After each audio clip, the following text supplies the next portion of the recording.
ಮಾನ್ವಿ ಪಟ್ಟಣದ ತಾಯಿ ಮತ್ತು ಮಕ್ಕಳ ಆಸ್ಪತ್ರೆಯಲ್ಲಿ ನಡೆದ ಶಿಶು ಸಾವಿನ ಪ್ರಕರಣವು ಸಾರ್ವಜನಿಕರಲ್ಲಿ ಆತಂಕ ಹುಟ್ಟಿಸಿದೆ.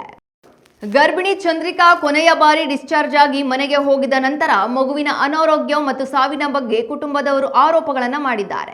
ಬಾಗಲವಾಡ ಗ್ರಾಮದ ಚಂದ್ರಿಕಾ 3 kg ತೂಕದ ಹೆಣ್ಣು ಮಗುವಿಗೆ ಜನ್ಮ ನೀಡಿದ ನಂತರ ಡಿಸ್ಚಾರ್ಜ್ ಆಗಿ ಮನೆಗೆ ಬಂದಿದ್ದಾರೆ. ಆದರೆ ಕೆಲವು ದಿನಗಳಿಂದ ವಾಂತಿ, ತಲೆಸುತ್ತು ಪ್ರಾರಂಭವಾಗಿದ್ದು ಮತ್ತೆ ಆಸ್ಪತ್ರೆಗೆ ಹೋದ ಬಳಿಕ ರಾಯಚೂರು ಜಿಲ್ಲೆಯ ರಿಮ್ಸ್ ಆಸ್ಪತ್ರೆಗೆ ರವಾನಿಸಲಾಗಿದೆ.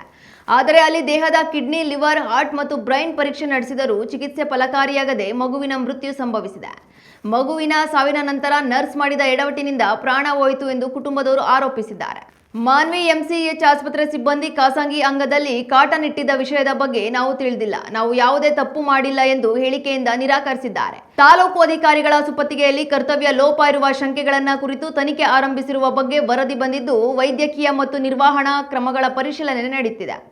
ಈ ಪ್ರಕರಣವು ಜನರ ಆತಂಕ ಹೆಚ್ಚಿಸುತ್ತಿದ್ದು, ತಕ್ಕ ತನಿಖೆ ಮತ್ತು ಸ್ಪಷ್ಟನೆ ಅಗತ್ಯವಾಗಿದೆ ಎಂದು ಸಾರ್ವಜನಿಕರು ಒತ್ತಾಯಿಸಿದ್ದಾರೆ. ಅದರಲ್ಲಿ ಡೆಲಿವರಿ ಆಗೋ ಟೈಮಲ್ಲಿ ಕಾಟನ್ ಬಟ್ಟೆ ಇಟ್ಟು ಹತ್ತಳ್ಳಿ ಇಟ್ಟು ಹಂಗೆ ಹೊಲಿಗೆ ಹಾಕಿದ್ದಾರೆ. ಹಂಗಾಗಿ ಅವರು ಇನ್ಫೆಕ್ಷನ್ ಆಗಿ ಈ ಥರ ಆಗಿದೆ.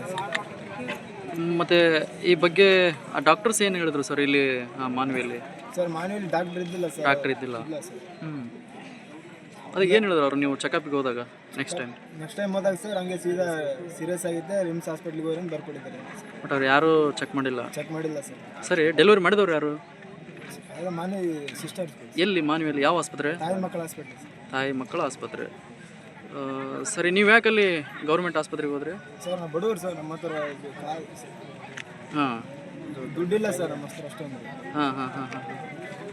ಸರಿ, ಇವಾಗ ರಿಮ್ಸಲ್ಲಿ ಎಷ್ಟು ದಿನ ಇದ್ರಿ? ರಿಮ್ಸಲ್ಲಿ 1 ವಾರ ಆಯ್ತು ಸರ್.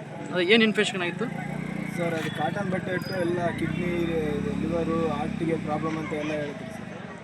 ಇನ್ಫೆಕ್ಷನ್, ಹೆವಿ ಇನ್ಫೆಕ್ಷನ್ ಆಗಿತ್ತಾ? ಹೆವಿ ಇನ್ಫೆಕ್ಷನ್ ಆಗಿತ್ತು ಸರ್. ರೈಟ್. ಮದುವೆಗೆ ಎಷ್ಟು ದಿನ ಆಗಿತ್ತು? ಮದುವೆಗೆ 10 ತಿಂಗಳಾಯ್ತು ಸರ್. ಇವಾಗ ಮಗು ಇದೆಯಾ ಇವಾಗ? ಇದೆ ಸರ್. ಓಕೆ, ಆರೋಗ್ಯವಾಗಿದ್ದೇನೆ ಅದು? ಹಾಂ ಸರ್. ಸರಿ, ಈ ಪ್ರಕರಣದ ಬಗ್ಗೆ ಏನು ಹೇಳ್ತಿರ್ತಾವೆ? ಏನಿಲ್ಲ ಸರ್, ಶುದ್ಧವಾದ ಕ್ರಮ ತಗೋಬೇಕು ಸರ್. ಸೂಕ್ತವಾದ ಕ್ರಮ ತಗೋಬೇಕು. ಈಗ ಅತಿ ಹೆಚ್ಚು ಅವ್ರು ಬೇಜವಾಬ್ದಾರಿ ಸರ್. ಅವ್ರು ಬೇಜವಾಬ್ದಾರಿಯಿಂದ ಆತವ ಸರ್. ಸಾವಾಗ ಕಾರಣ ಏನು? ಅವ್ರು ಬೇಜವಾಬ್ದಾರಿ ಅದಕ್ಕೆ. ಬಟ್ ಅವ್ರು ಏನು ಹಾಂ